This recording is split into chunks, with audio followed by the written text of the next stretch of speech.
চাল এবং আলুর ব্যাপারে আমরা দেখলাম যে দাম কমেছে, কিন্তু আমরা খুচরা বাজারে এসে সেটার প্রভাব দেখতে পাচ্ছি না।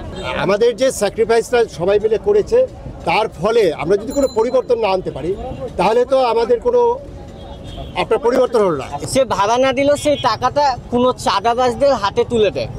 আমরা মূলত গত 7 তারিখ থেকে আমাদের পরিবর্তিত পরিস্থিতিতে আমরা বাজারে কাজ করছি।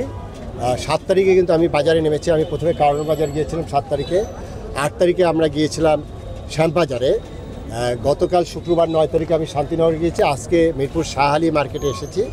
এই চতুর্থ দিন আমাদের একটি নতুন ডাইমেনশন যোগ হয়েছে। আপনারা জানেন আমাদের যে ছাত্র আন্দোলনের ফলে যে পরিবর্তন এসছে, বিশেষ করে আবু সাঈদের যে জীবন উৎসর্গ দেওয়ার পরে আমাদের টোটাল দেশটা এখন নতুনভাবে আমাদের দায়িত্ব এসেছে সবার।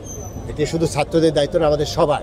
আর সেখানে আমরা যারা সরকারি কাজ করি, ইতিমধ্যে ছাত্ররা আপনারা জানেন যে ট্রাফিক নিয়ন্ত্রণে তারা একটা অভূতপূর্ব সাড়া ফেলেছে এবং একইভাবে তারা রাস্তা পরিষ্কার পরিচ্ছন্ন করছে এবং তারপরে তারা এখন বাজার মনিটরিংয়ের কাজ করছে এবং এটা গত 2 দিন ধরে আমাদের নজরে আসছে। এরপরে আমরা তাদের সাথে যোগাযোগ করেছি। আগামীকাল আমার অফিসে যে ছাত্র সমন্বয়কদের সাথে আমার একটা মিটিং হবে। আমরা সারা বাংলাদেশের স্টুডেন্টদের যে এই শক্তিকে কীভাবে কাজে লাগাবো এই আগামীকাল আপনার ডিটেলস বলবো এবং সেই আগামীকালের মিটিংয়ের মাধ্যমে এই ছাত্রদের সাথে আমাদের সরকারের যে মনিটরিংয়ের একটা নতুন ডাইমেনশন তৈরি হবে। তা আজকে আমি মিরপুর শাহালি মার্কেটে মূলত ওদেরকে নিয়ে যে জিনিসটা ওদেরকে দেখানোর জন্য, কারণ ওরা তো আসলে হাতে কলমে এগুলো দেখেনি, সেখানে কোথায় কোথায় অনিয়মগুলো হচ্ছে। আমরা প্রথমে একটি চালের আড়তে গিয়েছিলাম, সেই বিষয়গুলো ওখানে আসছে। এরপরে এটা আপনারা দেখেছেন।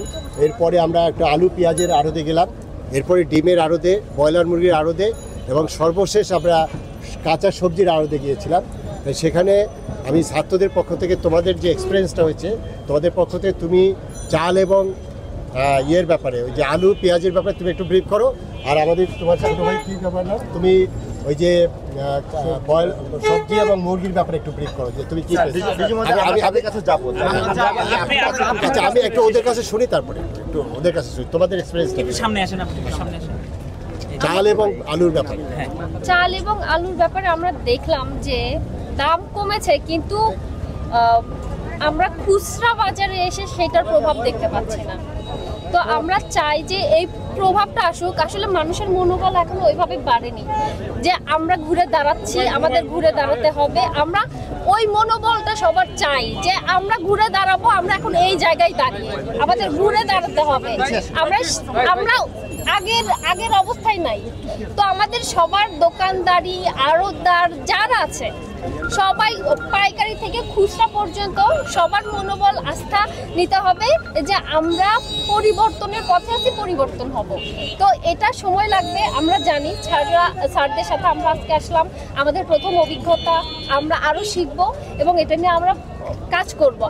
আমরা ছাত্ররা আছি, জনতারা আমাদের সাথে যুক্ত হবে এবং হ্যাঁ, ছাত্র জনতা মিলেই আমাদের এই কাজটা অগ্রসর করতে হবে এবং স্যাররা আমাদের পাশে আছেন। প্রশাসনিক আমরা যদি সহায়তা পাই, আমরা আরও ভালোভাবে এই কাজগুলো আগিয়ে নিয়ে যেতে পারবো এবং সবার মনোবলও পাবো আমরা যে আমাদের কাজ করতে হবে, ঘুরে দাঁড়াতে হবে। প্রশ্ন পড়ে ব্রয়লার মুরগি আর সবজির ব্যাপারে তুমি কি এক্সপিরিয়েন্স করলা? ব্রয়লার মুরগি এবং সবজি, সর্বপ্রথমে বলবো ব্রয়লার মুরগি। আমরা ফার্স্টে যেই দোকানটিতে গেলাম সেখানে বোর্ডে দেখলাম 170 টাকা তারা ব্রয়লার মুরগি বিক্রি করতেছে, কিন্তু যখন আমরা ভিতরে প্রবেশ করলাম তখন দেখলাম 160 টাকা। পরে আমরা যখন তাকে কোশ্চেন করলাম যে কেন 170 টাকা আপনি দিচ্ছেন, সে বলতেছে মুরগি পরিষ্কার করতে, ছেলেছিলি করতে নাকি তার 10 টাকা খরচ। এটা কখনোই না।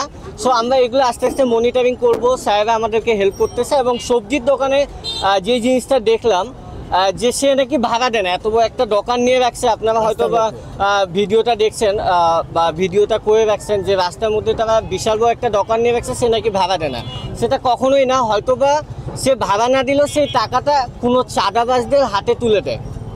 সো আমরা এই জিনিসগুলো মনিটরিং করব এবং স্যাররা আমাদের সাথে হেল্প করবেন। আজকের আমাদের যে অভিজ্ঞতা স্যারদের সাথে ছিল, স্যাররা আমাদেরকে নিয়ে এসেছেন এই কারণেই যে আসলে আমরা পরবর্তীতে যখন সবজির দোকান, চালের আড়ত বা মুরগির দোকান বা বাজারগুলো যখন আমরা ভোক্তা আইন সম্পর্কে ওনারা বলেছেন এবং পরবর্তীতে যখন আমরা বাজারগুলোতে যাব আমরা কিভাবে মনিটরিং করব। সো আজকে আমাদের প্রথম ধাপের কাজ ছিল, আমরা শিখতে এসেছি এবং আপনারা সবাই আমাদেরকে সাপোর্ট করবেন, আপনারা সবাই আমাদের পাশে থাকবেন। আমরা ইনশাল্লাহ দেশটাকে নতুন প্রজন্মের নতুন একটা সোনার বাংলাদেশ গড়ে তুলবো ইনশাল্লাহ। থ্যাংক ইউ সবাই। এই ছোট্ট একটু প্রশ্ন একটু আপনাদেরকে প্রশ্ন না আমি একটু সামারাইজ করি তারপরে প্রশ্ন করি। আচ্ছা, আমি যে জিনিসটা বলতে চাই যে বাজারে আপনার অনিয়ম অশৃঙ্খলা ছিল, আপনার সিন্ডিকেট আমি 3 বছর সিন্ডিকেট শুনতে আমরা টায়ার্ড হয়ে গেছি। এখন সময় আসছে, কি সময় আসছে যে আপনার যে স্যাক্রিফাইস ছাত্ররা করেছে, এখন সেই স্যাক্রিফাইসের পরে যদি আবার সেইটা হয় তাহলে তো কোনো লাভ নেই। এবং সেই স্যাক্রিফাইসের আমাদের যে স্যাক্রিফাইসটা সবাই মিলে করেছে তার ফলে আমরা যদি কোনো পরিবর্তন না আনতে পারি তাহলে তো আমাদের কোনো আপনার পরিবর্তন হলো না। এই জন্য আমাদের যেটা দরকার সেটি হলো, আপনারা ইতিমধ্যে দেখেছেন পথে যে ট্রাকে চাঁদাবাজি হতো সেটি অনেকটাই আপনার বন্ধ হয়ে গেছে, এই জন্য ট্রাক ভাড়া কমে গেছে। একইভাবে আর কি হচ্ছে, একইভাবে আপনার আমাদের অনেক জায়গায় যে আপনার যে দোকানের যে প্রত্যেকটা বাজারে যে চাঁদাবাজি ছিল সেটাও বন্ধ হয়ে গেছে, কিন্তু সেটার রিফ্লেকশন তো থাকতে হবে। এই যে বন্ধ হয়ে গেছে, এখন যদি দামটা আগের মতো থাকে তাহলে কি দাঁড়াচ্ছে, তাহলে তো এটার পরিবর্তন আসে না। এবং এটা সমূহ সম্ভাবনা আছে ওই যে জায়গায় বন্ধ হয়ে গেছে সেখানে যেন আবার নতুন মুখ এসে যেন আবার সেই সিন্ডিকেটের চক্র না তৈরি হয়। এই জন্য আসলে আমাদের তো লজিস্টিক প্রবলেম আছে, আপনারা জানেন আমাদের সারা দেশে আমাদের যে ম্যান পাওয়ার, এটা দিয়ে তো এইভাবে চেঞ্জ করা যাবে না। এখানে যে হিডেন চার্জগুলো এখন দেওয়া লাগছে না, সেক্ষেত্রে ছাত্ররা যেহেতু নেমে আসছে আমি তাদেরকে ওয়েলকাম জানিয়েছি। আমি আগামীকালকে তাদের নেতৃবৃন্দের সাথে মিটিং করব, সেখান থেকে একটা গাইডলাইন হবে যে কীভাবে আমরা সমন্বিতভাবে করতে পারি। কারণ ওদের কিন্তু এই ভোক্তা আইন বা এইসব বিষয়ে তাদের জানা নেই।